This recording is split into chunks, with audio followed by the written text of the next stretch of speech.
for me. Run through the land, you run through my soul. Bring me wisdom and peace. Run through all ages and all of life's stages. You bring me around to find my release.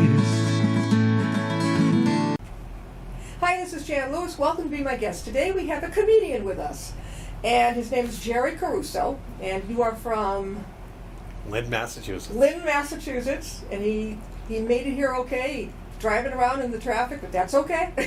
He got here safe and sound. Welcome, Jerry. Thank you. Charles Smith, who was a guest on this show, had recommended that Jerry come on the show. Good guy. Jerry, how did you get into stand-up comedy? It started a long time ago. I might have been 12 or 13 when I started entertaining kids at the Catholic school in the schoolyard. So the nuns didn't get mad at me because I kept them out of trouble because they stood there and they watched me. Yeah. So no one was beating each other up or falling down or just yelling at each other. So they'd watch me, and I'd do it every once in a while. Yeah. And then I went into high school. My junior and senior year, I was entertaining the seniors and other underclassmen. Again, at a Catholic school. I guess that was my start. I know how you got away with it. I owe a lot to the Catholic school. Well, you know what it is? It's like the same thing as when I do comedy, it's not insulting. It's more like about me, but back then I was doing voices, and people liked it. And then I emceed the rallies, did a senior banquet, yada, yada, yada, did all kinds of things. I was like the entertainer, like the class clown. Yeah. And years later, I was entered into a contest from someone in high school called Class Clown from the infamous station that used to be WVBF with Lauren and Wally. Yeah. And they had the contest, and I finished third. I was like, wow, this comedy stuff isn't bad. I was like 25 then. And I went to Ding Ho in Cambridge and did 4 or 5 shows. I've heard of that. Remember Jerry Williams used to have Mr. Mayor? Remember he died. That's and he'd right. say, what was he? Ding Ho, bad food. Yeah, yeah. It is he was. I remember that. Yep. Oh yeah. So Ding Ho, I did 4 shows there, in a 4-month span. But family stopped supporting me. I go, I can't do this anymore. Yeah. And then by the time 1993 came along, I got dared by co-workers at Digital Equipment Corporation in Hudson, Mass. And they said, hey, why don't you roast this lady who's leaving our group? I go, what do you know about her? They go, nothing, just tell jokes. I go, what's that got to do with her leaving? They go, just do it. And I did it. And my director of IT, which I still do now, I work in IT, she says, if you ever go to Nick's Comedy Stop in Boston, there you go, Nick's. We're going to follow you. And lo and behold, it was September 13th, 1993. Looking out the window from Nick's, I see below this school bus coming out with a couple of people staggering out. Wow. They were drinking on the bus. The bus driver wasn't, and they came to see me. And the gentleman at Nick's goes, who's that? I go, that's the Partridge Family. He goes, no, come on, who is that? I go, that's my crew. He sees 13, 14 people roll out of the bus and made up a third of the audience. And from there, I didn't stop. And it worked. And how long have you did you stay at Nick's Comedy Shop? I did a lot of shows for Nick's in Boston and Sagas for, I'd say 3 or 4 years. I'd worked for Lenny Clark's brother, Mike Clark. Lenny Clark. Lenny Clark. I love Lenny. Oh, great guy. And Jerry, he died way too young. Really in his 70s. Wait a minute. Jerry Williams, remember? Wait a minute. Oh, Williams. On yes. RKO. Yes, that's right. So, but I worked for Lenny, worked with, for Nick's, which was Mike Clark, Lenny's brother, and we just did shows, and, I did a lot in Saugus in Boston and a few here and there. But then I branched out into different comedy groups, and then went out on my own pretty much, and probably 2000, after 7 years, and did work for smaller groups like the Comedy Factory in Rhode Island, Maine Event Comedy up in Maine, a few other scatter groups. But then I did a lot of my own because I started Comics for a Cure, which is a organization that raises money for worthy causes, nonprofits, and I'd be headlining a lot of those events or being one of the feature acts.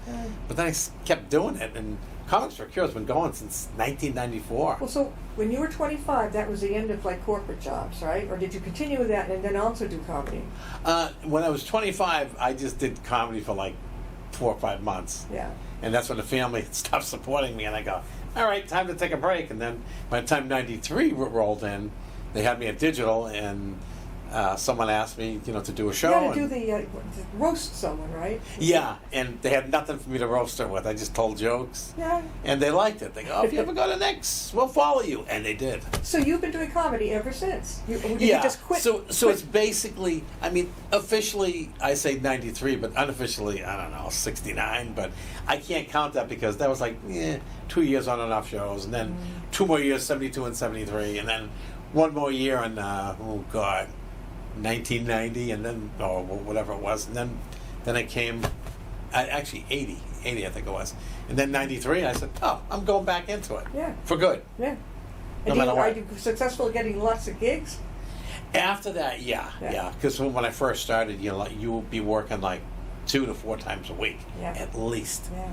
And my family didn't recognize me sometimes, Did you ever go to any of the Worcester places? Did you call? Yes, Aku was one of the big ones that I've been to, and that's changed over now to the 99. Yeah. Did some work for Dick Doherty when he had stuff going on there, but then again too, as I branched off after 2000, I did a lot of shows in Worcester, but just for nonprofits.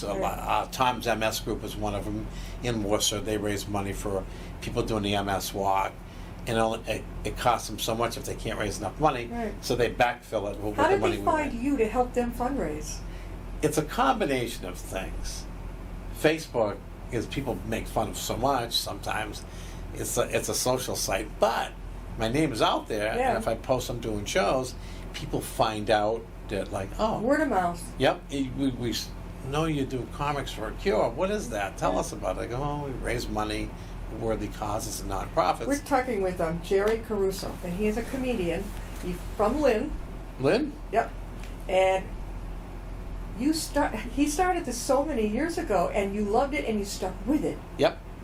Now, what's your favorite topic to joke about? Me. Oh, good. Okay, Because go for it. you're not making fun of anybody. You're not offending anybody. Yeah. So I make fun of my life growing up. One of my first jokes I ever wrote was, I was born with a lazy eye. I still have it, but I don't care. And when I was 8 years old, I told my Italian family and friends, I got an announcement, I got a lazy eye, gonna do nothing about it, no surgery, no meds, no specialists, no doctors, no nothing. Take me to where I am. That's why God made me. In the back room, my Uncle Leo would yell out, "Hey, Jerry, we're right behind you. By the way, we're over here."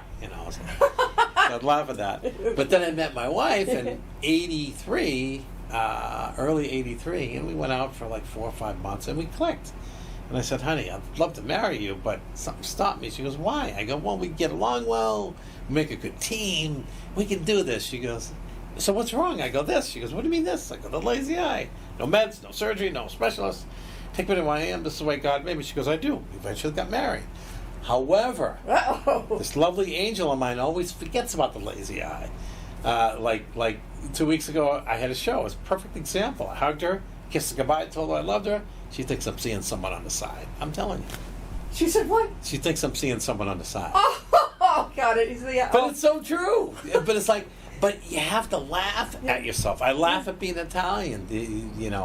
I laugh at, one of my jokes, slightly exaggerated. I go, I moved out at an early age for an Italian man. I shocked my family and friends who said, you got it made living at home. I said, look, I'm a man. I got to make my life. So I told my mother, I said, it was really tough. I'd get her in a room. I made sure all family was there to protect me because my mother was a tough woman. She still is. At 95, she's still tough. She's 95. Oh, yeah, God bless her. She's tough. She runs the nursing home that she's in, Is she actually a person who lives there and runs it at the same time? No, she just runs it because she's Italian. She thinks she's in the mafia. She knows everything. She'll hand us, she'll go, here's us some orange. And she gives us oranges. I go, where'd you get those? She goes, shh. It's she takes the extras, or she opened her drawer. There's candy, cookies, cakes. I go, where'd you get those? She goes, shh, give us some to the kids. I go, she's got connections. Good for her. She's got connections. But when we were, when I moved out, it shocked everyone. How old were you, Jerry, then? When you were Well, it was a tough age because when people think about it, they go, that's young for an Italian man. 39. It was tough. I'm kidding. No, it wasn't. It wasn't, What but were you it's about such a good plan. Were you about 18 or 19? When I really moved out was really 21, but it didn't last long. 6 months, and I You came come running back. Yeah, home. I know what it is. I did that too. And then for good, it had to be 26. That's pretty good. Yeah. Yeah. Not too bad, but again, my family told me the same thing. What do you move out for? You crazy, you know? So, yeah, so where I grew up, even though I kept coming back every couple of years, it was not the best thing to do. No. And I knew that too. Oh no. And I remember when I moved out, I had my own apartment. It was like 3rd floor. I had a big kitchen. I had a big living room. I had 2 bedrooms, and I had a bathroom. I brought my mother up, and she's like walking around like somebody died. She's like, I come out to my apartment. Yeah. You like it? Nice. And then my father would be like, it looks good. She goes, shut up. Yeah. Because she didn't want her baby boy to be out. She goes, how you live like this? And it was clean. It was spotless. Do you know what that would cost now to rent a 2-bedroom? Oh, Even yeah. a 1-bedroom is horrible. Yep. I mean, I had a friend who says to me, look, I'm going to be your landlord. You have any wild parties? I go, look. He goes, no, you have any? I'm invited. I go, oh, all right. So I had a few wild parties, and he was invited. Well, you had 2 bedrooms, though. Was that in case one of your buddies wanted to stay overnight? Well, I was planning to move out with someone, but he worked 3rd shift, and he couldn't take all the noise because, with the 3 floors, there was a family below us with kids. Oh, my God. Were you in the middle? Or the I was at the top, So but we triple still decker. heard everything. Yeah. Because the kids would be running around. My friend goes, that does it, I'm out of here. I go, all right. And I just I don't know stayed if I up would there. like it too well either, but you Yeah. didn't mind it. You weren't there probably that much. Yeah, because I was like, go there to sleep, eat, and drink, and that was it. Jerry, if somebody wants to sign you on for a gig, we get Jerry Caruso here. He's a local comedian. He's fantastic. How can they reach you? This is the camera right there. Facebook is an easy way to find me. Jerry with a J, Caruso, Caruso. Or you go to my website. You'll love this one. Oh my God. It's 2 S's, right? 1 S. Oh, okay. See that? Okay, yeah, I got it right. No, wait a minute. Is it 2 R's and 1 S? Or No, 1 R and 1 S. Oh, it's 1 S. Yeah, Okay. that's right. That's all right. All right, well done. Yeah, but we get you your. But it's weird. It's www.jerryGCarusocomic.webs.com. Apparently, there's other Jerry Carusos out there, and I couldn't get my name. I tried Jerry Caruso. Nope, done. You can't do it. Tried Jerry G. Caruso. Nope, can't do it. I go, who the heck's got the same thing? And then I added comic to it. And they can get me through there. I'm on LinkedIn, too. Yeah, and- you're on everything. Or my email, jerry_Caruso@hotmail.com. All right, that's 1 R and 1 S. There we go. How far? People always do that all my life. They give me 2 R's and 2 S's. Oh, yeah, okay. I don't know why. They think it flows. I'm like, Caruso. I'm the Italian one here. Yeah. Now, would you be willing to travel? How far in like a scope? I do all over New England. I've done New York too, but I'd be willing to go to New York, New Jersey, even parts of PA, because it's just fun to make people laugh, and it's like they love you with a New England or a Boston accent. They just eat it up. I remember you mentioned his name. What Clark? Lenny Clark. He would do Mr. Mayor. Remember who was the mayor he was imitating? I forgot his name. In Was Boston. it Menino? What, No, it was- Kevin White. Kevin White. Steve Sweeney. Steve Sweeney. He's doing great. I Kevin remember White. one time Jerry Williams. He would have people calling in to talk with Mr. Mayor. Oh my And God. one time, one guy called in, and you could tell that he thought it was real. Yes. So Jerry Williams he stopped. He goes, you got on the boat a little late. So he says, call back or just listen, turn off and listen to it. It was so funny. He would talk about. Well, I can't talk about it here. But anyway, he would talk about some really funny stuff. He sounded just like the mayor. Oh my God, spinning image. I mean, and I've done a lot of shows with Steve. Steve's one of my favorite comedians. Steve and I, like 2-man show or a 3-man show, like I'd be, just before him. But he liked me because he knows I work clean, and he knows I try not to swear like some of these people do. How old is Steve Sweeney now? Steve's gonna be. Steve, don't shoot me for this. I'll say high 60s or early 70s. Oh well, he's a millennial. I mean, he's a boomer. That's not. Yeah, okay, he's a kid. He's a kid. I'll be gonna be 65 tomorrow. Tomorrow's my birthday. November 18th. Oh my God. Yeah. Yeah, that's But cool. I mean, so like, to quote the famous Bob Seibel, who lost his battle of cancer, Bob was a great comedian. He used to say, I remember reading obituaries when I was a kid. Guy died when he was 40, 50, 60. They're old. And now that I'm old, I read people the guy lost his life at 87. He goes, he's so young. Yeah. You know, it's Oh. so true. You just change your tune. And Bob, I learned a lot off of, you know, between working with guys like Bob, Lenny Clark, Steve Sweeney, Frank Cinerelli, Larry Norton. There's a whole bunch of guys. And I see how they do it too. And, you know, you endear yourself to the crowd. Like, Right. I look at it as like, everybody's in this room and I'm trying to entertain them, you know, because I'll do virtual shows, which are very strange. Virtual? You're by yourself, yep. Good for you. I love it because somebody tuned in. I did a show for a veterans count up in Maine. They help out veterans who are hurting, and it's a great organization. And they go, okay, you know, we'll have you do like, you know, be the headliner, 40 minutes or whatever.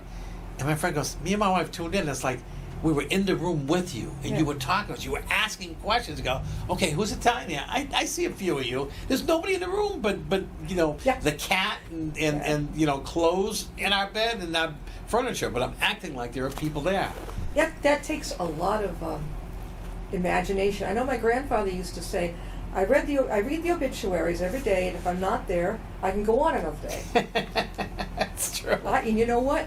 I read them every Sunday, because what I'm curious about is not just the age, but when it says in lieu of flowers, and it says maybe to what can you donate to or something. Right, and right. it might say the Cancer Society, Yep. because that might tell you what the person died of. But I'll tell you what I'm looking, Jerry, at now. It's like there seems to be a big skip. Okay, people in the 60s and under, and then they kind of skip off the 70s, That's a and good the people point. from late 80s into 100s now. Yeah, There it's seems to be amazing. this thing in the 70s. I don't see many people now. That's a good point. Yeah, It's a very good point. And that's true too. Yeah, it like gaps that Look at way. your mother, 95. Is your father still alive? No, my dad unfortunately lost his battle with cancer back when he was 60. He's ready to retire and everything, and then brain cancer just Are wiped you him out. part of a big family? No, small family. It's like me, my brother, my sister. My brother's a year older than me. Happy birthday, was 14th. And my sister's like 7 or 8 years younger. My mother used to call her, she's the mistake. I'm like, Oh! I said, Ma, why do you call her that? She goes, and we know Spectre come along, and then she come along. I go, well, as long as you love her. Yeah. It's like, Did she used to do that in front of your sister? oh, yeah. I go, Ma, she's right there. Oh! She's right there. She goes, I know. No, she knows. I go, don't do that to her. My sister goes, thanks. I go, you're the mistake. That was just recently, though. Oh, You know? my God. But So it's you were like- the middle kid. Yeah, the middle kid. Those are the ones that everybody goes, you don't get attention, you always get in trouble, Yeah. and they always love the first one, and they love the baby. And I'm, oh yeah, and then there's Jerry. But they say there are more youngest who go into the field, oddly enough. Yeah, that's true. Because the oldest That's are true. more carrying the flag for the family and Yep. getting things right. Yep, that's my I'm brother. my youngest, and I just went off and started doing everything, tried everything I wanted. Yeah, I mean that's how I was too. Because in addition to comedy, I teach stand-up comedy. So you teach it. Yeah. Where do you teach? Mostly at the community college level. I've taught some classes at Quinn Sigamon Community College. Quinn and Sigerman. Okay, yeah. Worcester, Mount Westchester Community College. I do a lot at in Gardner, where I live, and then I've done some at Greenfield Community College too. My son should meet you because, and he tries to be funny the whole trip. See, that's what I try to do. Someone had told me once, this woman I work with, hi Danny, even though you don't live around here, she would say, there's something about you that's funny. I go, she goes, you don't try to be funny, but you're funny. Yeah. She goes, and you're entertaining. I go, what I say? And she'd laugh, and I go, what I say? She goes, nothing, that was funny. I go, I didn't say anything. It's still funny, she says. There's something about you, there's that entertainment value, like... You're loose and you've got a mug that people can't forget. Oh God, yeah. I mean, especially when I was in a post office. No, I'm just kidding. But she's, you know. So I teach it. I'm also an actor for Murder Mystery USA. Like I'm the wisecracking Yeah. Italian cop. Wow, that's a real stretch for me. Yeah. It's so easy. Like I just do my crowd work, talking to crowds, trying to solve a murder. Then I'm on the radio a lot. I have a cable TV show in Athol, which is like mostly. What's the name of your cable TV show? It's just called, well, now it's called Happy Hour. It used to be Jerry Caruso Comedy Hour, but it's just that I interview so many different comedians and different people that help people out. So it's a real easy catch for me. Then I have a radio show with two of my friends, Shane Brown Ken Purdy. We do a football show weekly. It's on their radio station that's affiliated to the cable station. We do that. I do a lot of WPKZ, Fitchburg, WLPZ, Leominster. They always have me on talking about shows that I'm doing and what my feelings are about what's going on. So it's a lot of fun. Where are you going next? What's your next thing? Tell everybody. It was here. Let's see. Next one here. I do Zooms weekly where I You have to now, right? You've gotta interview do it that way. because I got to be relevant out there. So I got another Zoom. I think next week I may be interviewing a couple of women from one's from Mass, one's from New York. They run a group called Fabulous Fighters Against Breast Cancer, and they're very interesting people. Yeah. Then I have a guy, Bill McMahon, who runs Mission 22. I'll do a show not next week. Next week's kind of an abbreviated week because of Thanksgiving, but I'll probably get him the week after. Talk to him. Then I got other comics that I want to bring on, which is a lot of fun. You know, I get to be funny. You must be anxious for them to get back in the clubs again. When they let me, I was like a kid at Christmas when they said, "You want to do an outdoor show?" I go, "Yeah," and I did one a couple in July, 2 or 3 in August, a couple in September, 1 in October. I was like thrilled. I even did one in Westboro, which isn't too far That's from right here. up the street. Yeah, I did. Where was that? We did one. It was like they wanted to stream it live because they wanted to do something for the town of Westboro because just to put smiles on people's faces. Sure, Here I am. My audience was 3 people deep, and we just did a show, and I couldn't tell them where I was because they didn't want to get in trouble. But it was like a night. But anyway, I had done a show and people were watching, commenting, and it was fun. Yeah. And they want me to do more. There's other ones that were like somebody's already booking me for a big show in Newport, New Hampshire, because I'm really big. There's People a Newport, New Hampshire. I thought that was Rhode Island. Yeah, there's a Newport, Rhode Island, but I get the the New Hampshire ones. But Have you been down there to Newport? yeah, a long time ago, I did a private show for a nonprofit. Me and my good friend John Parada did a show. It was a lot of fun. It was great. The audience was great. We had a blast. It was like a Sunday afternoon. We drove down there. We hung out down there. We hung out with the people after some kind of convention. I can't think of. It was some big nonprofit, but it was so different, Cause Jerry, when you're up in an audience, and maybe not now, but when you first started, till when? What if you think you're not going over? That would be a fear, I think, in some people starting out. How do you get your students not to have that fear? Well, when something doesn't go over, I just make fun of myself. Yeah. Or I'll say, gee, my great-grandmother thought that was funny, or my dog and cat loved that joke, And then people start saying, what's wrong with him? He's not rattled by, us not laughing. And I start to make fun of it, or I'll make fun of myself in any way. Or the old trick that comics used to do is like, you pull a piece of paper out of that back pocket, you crumple up, you throw it away, you go, there goes that joke. And it's really not true. Yeah. It's a blank piece of paper. Yeah. So it's like, you just have to not let people, like when you hit the silence, which was a long time ago, then you just try to like poke fun at it. Even if it happens now, or if it's not my target audience, I just play with it and just make fun of myself. Like, gee, I'm never going to make it on, Conan O'Brien, or I just name shows that. What do you think of Stephen Colbert? I kind of like him. I like him to a point. I just don't like when people get, see, I don't do common topics, and I know a lot of them do. Yeah. I don't like getting into politics because I always know you divide your audience. Oh, you're going to have a problem. Yeah. Because you don't know if it's Republican, Democrat, Independent. I always say it's a 60-40 rule. 60% or 40%. That's a big amount to lose. So I stay away from that. Yeah. So where I talk about me being Italian, or me growing up, or me aging, then it's so different because I'm not hurting anybody, and no one's got an opinion over it. There's some observational jokes that I'll tell. Yeah. I mean, Colbert, he's okay. I'm more of a fan of I was big on Johnny Carson was around. Oh, my parents looked at him. David Letterman. Yep. Even Conan O'Brien. Conan O'Brien's kind of local, so it's like bigger fans of them. I don't mind the people now, but to me, it's like Johnny Carson used to make fun of himself. Oh, yeah. If you ever watched the old films, he'd screw up a joke and he'd just crap all over it, and he'd make fun of himself, or he'd go into a song and dance routine as if to take your mind off that was a terrible joke. Yeah. And it was kind of a thing. It was a learning experience for me when I was a kid, watching them too, or staying up late with my brother sneaking. Yeah, I could stay up with my parents. Yeah, it was different. But we keep TV real low. And we'd be like areas, inches away from so that nobody could hear anything. Our black and white TV. Or like, did you ever have the color TV? Like I like when my parents bought the screen. You put on your black and white. A section of blue is on top. yellow was in the middle, and green was the bottom. Make your black and white TV a color TV. It never Are you worked. really? Yes. My father goes, we're going to have a color TV. We're all excited. We said, yes. And he brings home this little box with this thin piece of transparent plastic that showed colors. So the obvious one, the sky's blue. The grass is green and we're yellow. I don't know why yellow. I guess I couldn't get skin tone. I at least made the middle part of it clear, but then you look black and white. But how would he do something like I Love Lucy or The Addams Family? How would he get that? I don't know. He thought it was a great thing. Yeah. We weren't that rich, so we thought it was big.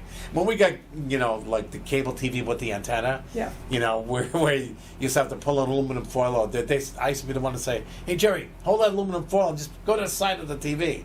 So I get it. Oh, that's good. Thanks. It's like, and I'm trying to look at TV. What are you guys laughing at? Oh, you can't see it? No. Stay right there. Don't move. It's like, the rotary antenna's like click, click, click. Yeah, I remember. Right there, stop. We have to mark what was. With the gravity ears. Yep, yeah. And we used to have to mark channel 5, channel 4, channel 7, channel 9, and UHF. It's like, oh my God. And we had to wait, and it'd be turning around. It'd be like, talking about growing older when you're trying to get your favorite show. I don't know when they first got their color. It wasn't long where they had a color TV. Right, and we got one eventually, but it's like by Jerry, that time. We got to wind up. We've been talking with Jerry Caruso, and he's that's crazy. It's always time. Yeah, we're gonna get you back. Please. He does gigs all over New England. So again, Jerry, how can they reach you?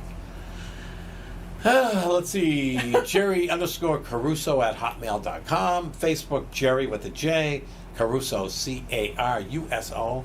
www.jerrygcarusocomic.webs.com. I love doing benefits, fundraisers, or I love doing things for civic groups, or like Rotary clubs and churches. I like the challenge. When are you teaching now? I just finished up a course at Mount Wachusett Community College.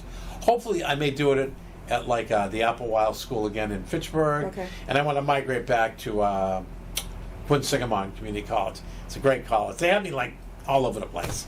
That is awesome because my son lives in Worcester, and if he ever gets around to realizing he'd like to try, he has a great sense of humor and he acts, but he still doesn't know what he wants to do. I think he should meet you. Why not? Yeah. I don't know if you can handle him in class, though, because he's a little ADD. Oh, my. I've had students like that. So it's like, we just had a 12-year-old, and the parents loved it because they came to class with them. We try to keep it clean. A guy can't control what everybody else talks about. Yeah. But he loved it. She goes, that's all he talks about. It's a lot to do with you, because they see you getting out there and being able to talk and do these things, and they're like, well, if he can, I can. How about the girls? Are the girls welcome in class, too? Girls do really well, too, because I've had a lot of females, and they were very good. I says, they just have to take what I send them out on and just take that chance and go do a show. Like, when they graduate from my class, I try to do a show locally, or like, then I have them on my cable TV show, so they'll do 5 minutes and then come sit on the couch for 5 minutes. I interview them. So I teach them interviewing skills, like being on TV. It's a long shot, but it teaches them to be clean. Then we have our own show. I may give them a little more time, but they experience a live audience. So, but it's so much fun.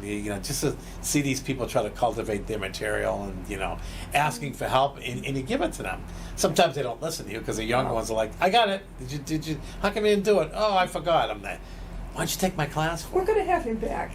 Yeah, please do. I'd love to. You're good for like 45 minutes. We've had a half an hour. Believe it or not, it goes like that. I've done shows where I've been on stage. The longest was close by here, but by the way, I got to think of the town.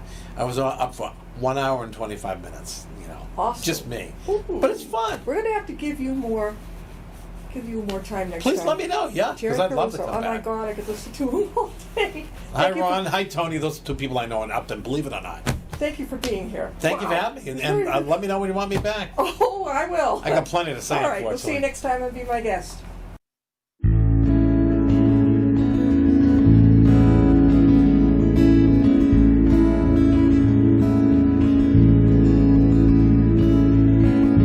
Riding on a shooting star, heading out toward a dream. Tomorrow's even closer than it seems.